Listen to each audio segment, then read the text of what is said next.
बिस्मिल्लाहिर्रहमानिर्रहीम अस्सलाम वालेकुम दोस्तों, उम्मीद लरम तासु बर जोड़ और खुशहाल वे और जवान په مازو کې دوستانه چرساده کې یو ورور خپل خور قتل کړ ولې قتل کړ واجه سبب ګناي سکړي وکړه خبر بنځان خبر ولغړ مونږ چینل ما قد سبسکرایب به ټاله نشان د سوي چې موږ معلومات ویډیو تاسو ته اسانه سم ملاوي شي دوستانه دا واقعیت چرساده د چې یو ورور دومره ظالم او بے غیرت شو او سپینه چوي چې خپل خور سره زنا کړي بربندي ویډیوګانې ته جوړ کړي تصویران ته استلی او بیا دا ویل چې دا په مزه خلکو ته وشه مرغه نه بعد به هم چې ما خور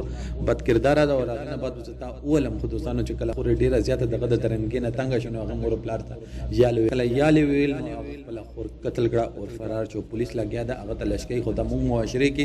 ای ټیم کې په لور چې دا د پلار نه د محفوظه مور خپل زوینه نه د محفوظه ور چې دا خپل فرور نه د محفوظه مونږ ته بارني دشمن اډو ضرورت نشته مونږ کور کې دومره دشمنان دي او صرف دغه پسې صرف یو واجب ده مونږ چې د مونږ ژوندۍ چې دا هغه اسلام نه لري شوی دا کوم اسلام په مطابق ژوندۍ تیروا نو داسې واقعیات مونږ میانس کې ونه کېدل ولې دا داسې واقعیات دي چې مونږ دې باندې داسې مونږ ته تکلیف رسي چې اعوذ بالله من ذلک چې یو ورور چې دا ور څومره زلزلې وږي او هغه نه بعد هغه بار کوي او ویډیو کنه ته جوړي دوستانو مدینه زیات مونږ د پر نور بسمره ورځي څومره خپل معیار نه ورځي دوستانو کوم نه نه ویډیو مخ خوشي نو کمنټ سیکشن کې خپل رائے اظهار ضرور وکړئ. والسلام.